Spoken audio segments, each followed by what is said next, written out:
తెలంగాణ రాష్ట్ర వ్యాప్తంగా Jubilee Hills by election సంబంధించి సర్వత్రా ఉత్కంఠ నెలకొంది. ఈ నేపథ్యంలో కాంగ్రెస్ బీఆర్ఎస్ పోటాపోటీ ప్రచారం జరుగుతుంటే కొద్దిగా కారు స్పీడ్ తగ్గినట్టుగా కనబడుతుంది. అటు ఒకవైపు కాంగ్రెస్ అభ్యర్థి నవీన్ యాదవ్ తో పాటు మంత్రులందరూ కూడా ప్రచారం చేస్తుంటే బీఆర్ఎస్ నుంచి రీసెంట్ గా చూసుకుంటే రీసెంట్ గా పుంజుకున్నట్టు కొద్దిగా కారు స్పీడ్ తగ్గినట్టు కనబడుతుంది. మనతో పాటు వెంగళరావు డివిజన్ కార్పొరేటర్ దేదీప్య రావు ఉన్నారు, మాట్లాడదాం. నమస్తే. నమస్తే. ప్రచారంలో చూసుకుంటే ఇటువైపు రేవంత్ రెడ్డి కూడా మరికొద్దిసేపట్లో రాబోతున్నాడు. మంత్రులందరూ కూడా ప్రచారంలో తిరుగుతున్నారు. ఇటు బీఆర్ఎస్ కార్ స్పీడ్ తగ్గినట్టుగా ప్రజల్లో అనుకుంటున్న మాట ఏమంటారు దీనిపై? డెఫినెట్ గా లేదండి, కార్ స్పీడ్ తగ్గదు, 5th గేర్ లోనే నడుస్తుంది. మంచి ఆదరణ లభిస్తుంది ప్రజల నుంచి కూడా, మంచిగా బ్రహ్మరథం పలుకుతున్నారు ఎక్కడికి వెళ్ళినా కూడా. ఎందుకంటే ముఖ్యంగా 2 సంవత్సరాల కాంగ్రెస్ పాలనలో చాలా ఇబ్బంది పడ్డారు ప్రజలందరూ కూడా, చాలా ఇబ్బంది పడుతున్నారు. ఇంకా రెగ్యులర్ గా బేసిక్ నెసెసిటీస్ అడుగుతారు. సిటీలో ఎవరైనా ఓటర్స్ ఉంటే వాళ్ళందరూ కూడా బేసిక్ నెసెసిటీ, పబ్లిక్ కావాల్సింది minimum drinking water, power supply, అలా మంచి రోడ్లు, పార్కులు ఇవే అడుగుతారు. అది కూడా మినిమం నెసెసిటీస్ కూడా ప్రొవైడ్ చేయలేని పరిస్థితిలో కాంగ్రెస్ ప్రభుత్వం ఉంది గత 2 సంవత్సరాలుగా. పవర్ కట్స్ ఏదైతే మనం తెలంగాణ రాష్ట్రాన్ని సాధించుకున్నామో, నీళ్లు నిధులు నియామకాలు అని చెప్పి మనం అవుననుకున్నా కాదనుకున్నా మనం సాధించింది 24 గంటల పవర్ సప్లై, 24 గంటల వాటర్ సప్లై. దాన్ని కూడా ఇప్పుడు మళ్ళీ పాత రోజులు తిరిగి వచ్చే సందర్భాలు కూడా కనిపిస్తున్నాయి. పవర్ కట్స్ అవుతున్నాయి, నీళ్ల కోసం ఇబ్బంది పడుతున్నారు, మళ్ళీ నీళ్ల కోసం బిందెలు పట్టుకుని రోడ్ల మీద నుంచునే సందర్భాలు కూడా కనిపిస్తున్నాయి ప్రజల్లో. కాబట్టి ప్రజలే చాలా తీవ్రమైన వ్యతిరేకత చూపిస్తున్నారు కాంగ్రెస్ ప్రభుత్వం పైన. కారు స్పీడ్ తగ్గలేదు, కారు జోరు అలానే నడుస్తుంది. మళ్ళీ కేసీఆర్ గారిని ముఖ్యమంత్రిగా చూడాలని ప్రజలందరూ కూడా ఆకాంక్షిస్తున్నారు. కాబట్టి ఈ జూబ్లీహిల్స్ బై ఎలక్షన్ లో డెఫినెట్ గా కారు గుర్తుకే ఓటేసి మా అభ్యర్థి మాగంటి సునీత గారిని గెలిపిస్తారని చెప్పి అందరూ వాళ్ళంతా వాళ్ళే వచ్చి చెప్పడం జరుగుతుంది. ముఖ్యమంత్రి రేవంత్ రెడ్డి స్టార్ క్యాంపెయినర్ గా ఆయన ప్రచారంకి వస్తున్నాడు, కానీ కేసీఆర్ గారు మాత్రం ప్రచారానికి రారు అని చెప్పి తెలుస్తుంది. ఏమంటారు? మేము గెలుస్తున్నాం అండి. డెఫినెట్ గా మా అధినేత కేసీఆర్ గారు తయారు చేసిన సైనికులు వీళ్ళందరూ. ఒక్కొక్కళ్ళు మాజీ మంత్రివర్యులు ఉన్నారు, ఇక్కడ శాసనసభ్యులు ఉన్నారు, అందరు కూడా ప్రతి ఒక్క డివిజన్ లో ప్రతి ఒక్క వార్డులలో తిరుగుతున్నారు. కాబట్టి కేసీఆర్ గారు తయారు చేసిన సైనికులం. మేముండగా రాజు రావాల్సిన అవసరం లేదు. డెఫినెట్ గా సైనికులు మేమందరం కూడా నడిపించి పిఆర్ఎస్ పార్టీని గట్టిగానే మంచి మెజారిటీతో గెలిపిస్తాము మా అభ్యర్థిని కాబట్టి అన్నారు. ప్రజలకు ఏం చెప్తారు? మీరు ఓటు వేయడానికి వెళ్ళినప్పుడు ఏం చెప్తారు ప్రజలకి? ప్రజలకు మేమేం చెప్పట్లేదు, ప్రజలే మాకు చెప్తున్నారు. కేసీఆర్ గారిని మేము మళ్ళీ ముఖ్యమంత్రిగా చూడాలనుకుంటున్నాము. 2 సంవత్సరాలుగా మాకు ఏమీ రావట్లేదు. ఈ రోడ్ వేయడానికి రెగ్యులర్ రిప్రజెంటేషన్స్ ఇవ్వాల్సి వస్తుంది, రెగ్యులర్ గా ఆఫీసర్స్ ని కలవాల్సి వస్తుంది. ప్లస్ 6 గ్యారంటీలు ఏదైతే అమల్లోకి తీసుకొస్తా అన్నారో ఒక్క గ్యారంటీలో కూడా అమల్లోకి తీసుకురాకపోగా కేసీఆర్ గారు ఇచ్చే సంక్షేమ పథకాలను కూడా ఆపేయడం జరిగింది. ఈ రోజు కళ్యాణ లక్ష్మి షాదీ ముబారక్ అప్లై చేసుకుంటే సంవత్సరం తర్వాత వస్తుంది. వాళ్ళకి డెలివరీ అయిపోయి పిల్లలు పుట్టాక కళ్యాణ లక్ష్మి చెక్ వస్తుంది. అది ఇప్పుడు ఉన్న పరిస్థితి. కాబట్టి దాంతో పాటు తులం బంగారం ఇస్తానని రేవంత్ రెడ్డి గారు మోసం చేశారు, ఆడపడుచులను మోసం చేశారు, 2500 మహిళా భృతి ఇస్తానని చెప్పి మోసం చేశారు. అలాగే వృద్ధాప్య పెన్షన్ 2000 నుంచి 4000 చేశారు. 200 రూపాయలు ఉన్న పెన్షన్ ని కేసీఆర్ గారిని ఎవరు అడగలేదు. కేసీఆర్ గారే 200 రూపాయలు ఉన్నది 2000 రూపాయలు చేశారు. కళ్యాణ లక్ష్మి షాదీ ముబారక్ ఎవరు అడిగిన పథకం కాదు, ఆయన మొదలుపెట్టిన పథకం. అలాగే దళిత బంధు, బీసీ బంధు, మైనారిటీ బంధు, ఇలా రకరకాలుగా ఉన్న ఎవరైతే రకరకాలుగా ఉన్న వాళ్ళందరికీ కూడా కేసీఆర్ గారు పథకాలని స్టార్ట్ చేసి ఇవ్వడం జరిగింది. కాబట్టి ప్రతి ఒక్కరు కూడా ఈ రోజు కేసీఆర్ కిట్ ఆపేశారు. ఆడపడుచు ఒక ప్రెగ్నెంట్ అవగానే ఇమీడియట్ గా ప్రెగ్నెంట్ అయినప్పటి నుంచి డెలివరీ వరకు కూడా ఒక అంబులెన్స్ ఇంటి దాకా వచ్చి, వెహికల్ ఇంటికి వచ్చి ఎక్కించుకొని మళ్ళీ తీసుకెళ్లి దింపి మొత్తం కావాల్సిన న్యూట్రిషన్ ఫుడ్ కానీ, వాళ్ళకి కావాల్సిన సామాన్లు కానీ ఏదైనా కూడా ఫుడ్ ప్రొవైడ్ చేయడము. అలాగే మెడిసిన్స్, బస్తీ దవాఖానాలు, ఈ రోజు వెళ్ళి చూస్తే బస్తీ దవాఖానాల్లో మెడిసిన్స్ లేని పరిస్థితులు కూడా ఉన్నాయి. కాబట్టి ప్రతి ఒక్క మహిళ, ప్రతి ఒక్క లబ్ధిదారులు ఎవరైతే కేసీఆర్ గారు పథకాల్ని పొందేవారో వాళ్ళందరూ కూడా బాధపడుతున్నారు. కేసీఆర్ గారిని మళ్ళీ చూడాలి అంటే డెఫినెట్ గా జూబ్లీహిల్స్ లో మేము గట్టి మెజారిటీతో మేము గెలవబోతున్నాం.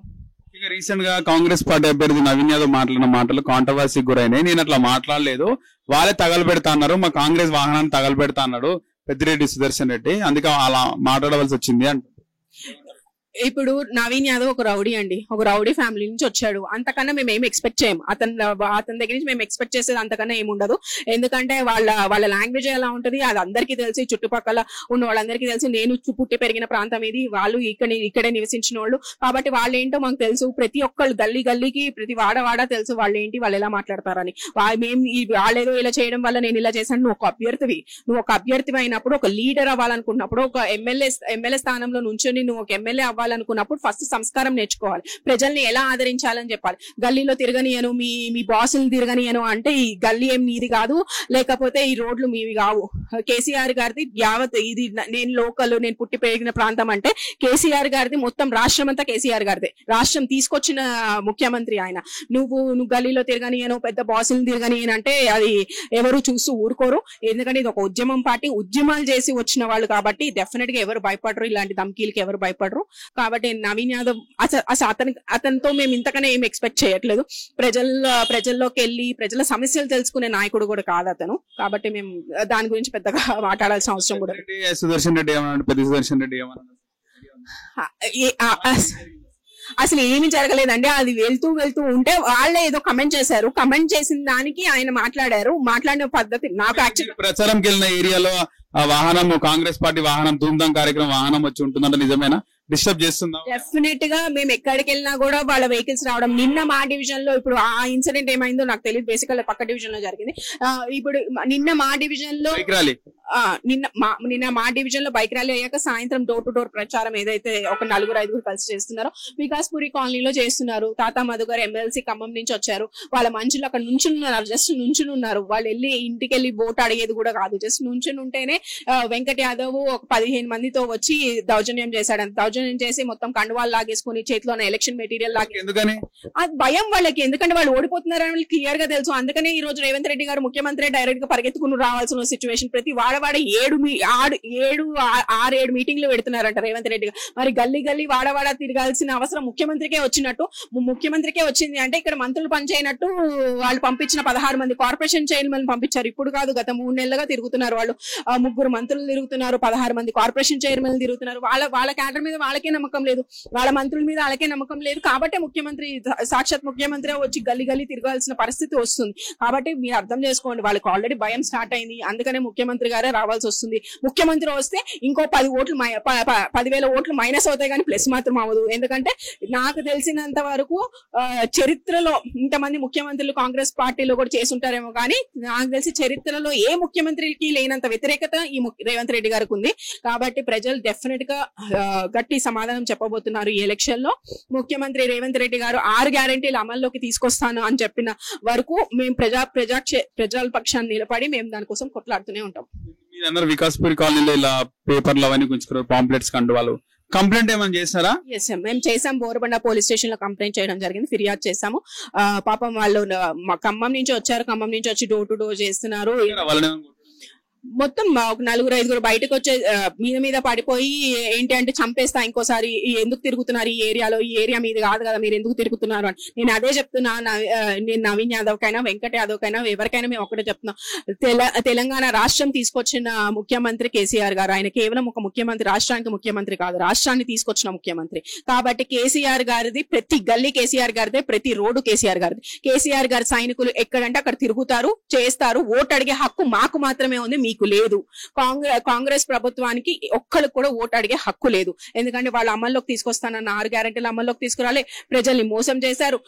రైతు బంధు, రైతు బీమా అమల్లోకి తీసుకురాలే, పూర్తి స్థాయిలో రైతు బీమా కూడా ఇవ్వలేదు, రైతు భరోసా కూడా ఇవ్వలేదు. అలానే ఎరువులు, మీరు ఈ రోజు చూస్తే ఆ రైతులు ఎంత బాధపడుతున్నారో, ఎంతమంది ఆత్మహత్యలు చేసుకుంటున్నారు. ఇప్పుడు ఇక్కడికి వచ్చి ఇంతమంది మంత్రులు తిరుగుతున్నారు, ఇంతమంది కార్పొరేషన్ చైర్మన్ తిరుగుతున్నారు. అక్కడికి వెళ్ళి ఒక రైతు కుటుంబాన్ని కనీసం ఆప్యాయంగా పలకరించే నాదుడు కూడా లేదు. కాబట్టి ప్రజలందరూ ఇది గమనిస్తున్నారు. హైడ్రా పేరిటనే ఎంతమంది బాధపడ్డారు, ఎంతమంది పేద ప్రజలు బాధపడ్డారు. అలాగే పెద్ద పెద్దోళ్ళు ఇళ్ల దగ్గరికి వెళ్ళట్లేదు. ఎందుకు ఈ హైడ్రా, ఎందుకు పేద ప్రజల దగ్గరికి ఎందుకు వెళ్తుంది ఈ హైడ్రా? హైడ్రా అనేది నువ్వు మంచి కోసమే తీసుకొచ్చినప్పుడు, చెరువులు కాపాడడానికి తీసుకొచ్చినప్పుడు నువ్వు పెద్దవాళ్ళ దగ్గరికి కూడా వెళ్ళాలి కదా. ఏదైతే కుంటల్లో ఉన్న రేవంత్ రెడ్డి వాళ్ళ బ్రదర్, సొంత ఓన్ బ్రదర్ తిరుపతి రెడ్డి గారి ఇల్లు అక్కడ ఉంది, మరి వాళ్ళ జోలికి ఎందుకు హైడ్రా వెళ్ళట్లేదు? ఎందుకు ఈ రోజు అసదుద్దీన్ ఓవైసీ గారికి వాళ్ళకి ఓన్లీ నోటీసులు మాత్రమే ఇచ్చారు, ఎందుకు హైడ్రా వెళ్ళట్లేదు? కాబట్టి మీరు ఆలోచించాలి. ప్రజలు ఆలోచిస్తున్నారు, ప్రజలందరూ తెలియగలవాళ్ళు. ప్రజలు ఎవరు కావాలనుకుంటున్నారో వాళ్ళకే ఓటేస్తారు. డెఫినెట్ గా కేసీఆర్ గారిని, కేటీఆర్ గారిని ప్రజలు కోరుకుంటున్నారు. కాబట్టి దానికోసం గట్టి సమాధానం చెప్పడానికి, ఇప్పుడు ఈ ఎలక్షన్ వల్ల మాకు వచ్చే ఉపయోగం లేదు, వాళ్ళకి జరిగే ఇది కాదు, కానీ డెఫినెట్ గా యావత్ రాష్ట్రం అంతా కూడా తెలుసుకోవడం కోసం అంటే Revanth Reddy completely failure, it's a failure government అనేది తెలియడం కోసం డెఫినెట్ గా జూబ్లీ హిల్స్ లో బీఆర్ఎస్ జెండా ఎగిరైపోతున్నాం. హిట్ టీవీ యాప్, ఇందులో short news, live news, entertainment shows, movies, digital magazines తో పాటు మీ జిల్లా వార్తలను కూడా ఫ్రీగా చూడొచ్చు. ఇంకెందుకు ఆలస్యం, వెంటనే హిట్ టీవీ యాప్ ని డౌన్లోడ్ చేసుకుని ఫ్రీగా ఎంటర్టైన్మెంట్ పొందండి. Hit TV app. Hit TV app. Please download hit TV app. Hit TV app ని ఫ్రీగా డౌన్లోడ్ చేసుకుని ఎంజాయ్ చేయండి. మీకు నచ్చిన ఎంటర్టైన్మెంట్ కోసం హిట్ టీవీ యాప్ ని ఫ్రీగా డౌన్లోడ్ చేసుకుని ఎంజాయ్ చేయండి. హిట్ టీవీ యాప్ ని డౌన్లోడ్ చేసుకుని ఆస్వాదించండి, ఆశీర్వదించండి. ఇంతమంది సెలబ్రిటీలు హిట్ టీవీ యాప్ ని డౌన్లోడ్ చేసుకోండి అని చెప్తున్నారంటే ఎంత మంచి యాప్ ఆలోచించండి. అమెరికా అమెరికా అమెరికా అమెరికాలో చదవాలనుకునే వాళ్ళకి విశ్వసనీయమైన పేరు మన శౌర్య కన్సల్టెన్సీ. UK లో 1 year masters, UK లో 1 year masters, 2 years work permit up to 5 years visa. Contact Shaurya Consultancy. Contact 89851 89851.